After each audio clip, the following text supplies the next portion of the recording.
Hello everybody, it's Suzanne Conversing from Dawning Visions Hypnosis. The subject today is, are you hiding something from your patients? Let me tell you, all too often, we do find ourselves, especially if licensed, feeling the need to hide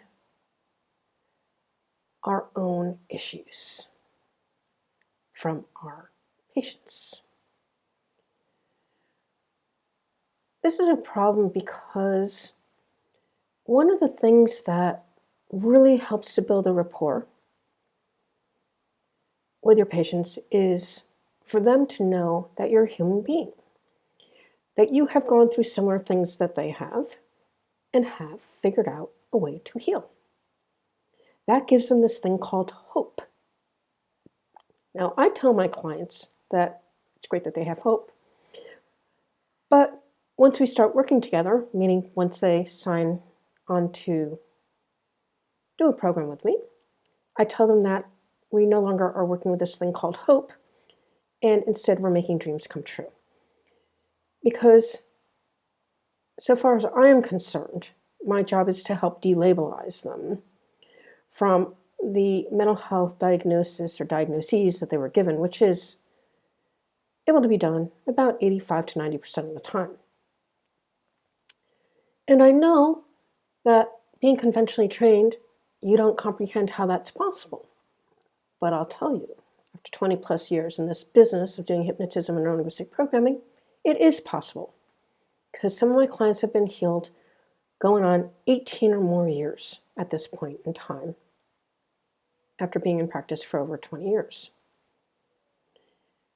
If someone does not have any symptoms for a period of time, with any kind of physical health ailments, in most cases they're seen as being healed. For some ridiculous reason, this is not what is understood to be true in the world of mental health, where people are basically pathologicalized for every human emotion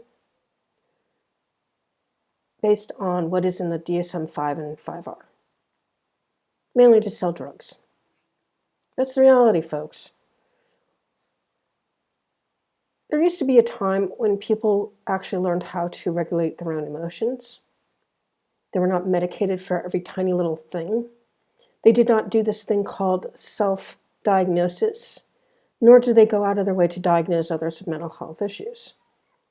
But you see this all the time when you go on places like horror, where this is done on a regular basis. And generally speaking, when I'm answering these questions for these people who come up with these ridiculous statements, I explain to them that they are not licensed to do this, so therefore they're better stop doing it, number one. And number two, if you're really concerned about someone, to just speak to them about the behaviors that are concerning you. But it is a problem, especially in American society these days. I cannot tell you how many times people speak about their narcissist boyfriends or exes or some relative of theirs being a narcissist, and they don't even understand what the hell this diagnosis actually means. I have some people come to me self-diagnosing themselves even as narcissists. That actually happened to one of my clients. And to be honest, he had some of the tendencies, but he definitely wasn't a narcissist, because I don't know of any narcissist who would actually call to get help to let go of their damaging thoughts and behaviors due to their narcissism. Maybe you had a different experience in your practice, but that's certainly not what I have found in my practice. And yes, we were able to help him, and he's doing really well now. And he was 72 years old. So old dogs can indeed learn new tricks if they are so motivated to do so. So another issue that is related to this is when I was working with really severely affected mentally ill patients, when I was working in conventional mental health, those who had the more serious issues actually saw through the bullshit that the counselors were putting out there. they would comment to me. I was a bit older than the counselors. I was in my 30s, 33 when I started working in these programs, and I stopped when I was 36. I think I did 4 years. Then I got into hypnosis. Well, actually, I got into nursing, decided I hated that, and then got into hypnosis and neurolinguistic programming a few years later. But my point is that these people are really, really, truly insightful, and they see through you.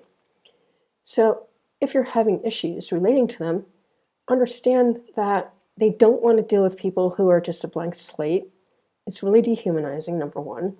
And number two, given some of the behaviors and some of the things that you say that maybe you don't even recognize that you're saying, they understand there to be more there than maybe what you thought you were portraying to them. This was a fact that I found to be true when I was working with people with comorbid mental health issues. So perhaps we can stop fooling ourselves into believing what isn't true and never probably was, and to be a little bit more forthcoming about who we are and why we're in the profession that we are, and not be defensive about it.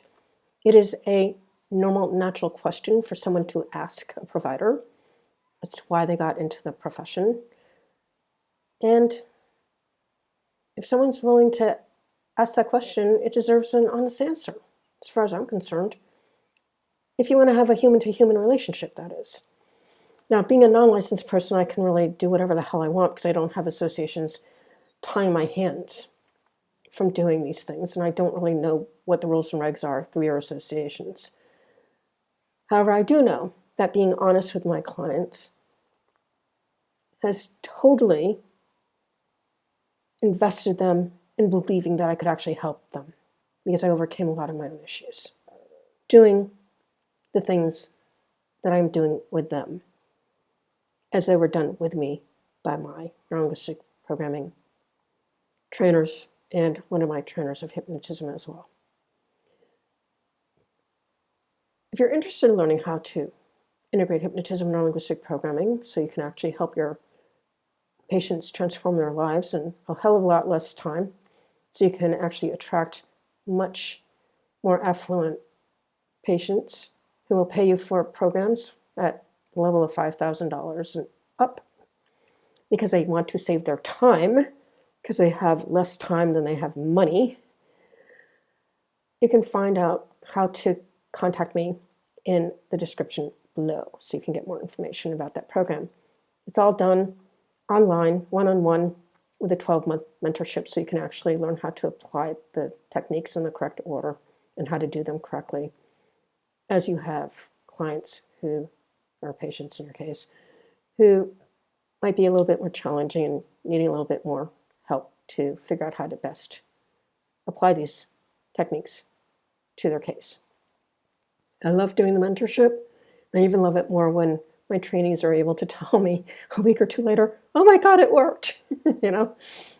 There's very few things that are more fulfilling than that, actually, because my mission here is to help mental health providers to actually help their patients totally heal their problems so they can move on with their lives, which is something that each and every one of us deserves to be able to do. And I've found about 85 to 90% of my clients are absolutely able to do that, some of them for 18 years and counting at this point in time. And to have what you need. I don't know of any other training company, either in hypnotism or neurolinguistic programming, who's offering a mentorship of any kind. I was lucky enough to have one for 2 years, once to do with my practitioner program in NLP, and then the next year for my master practitioner in NLP.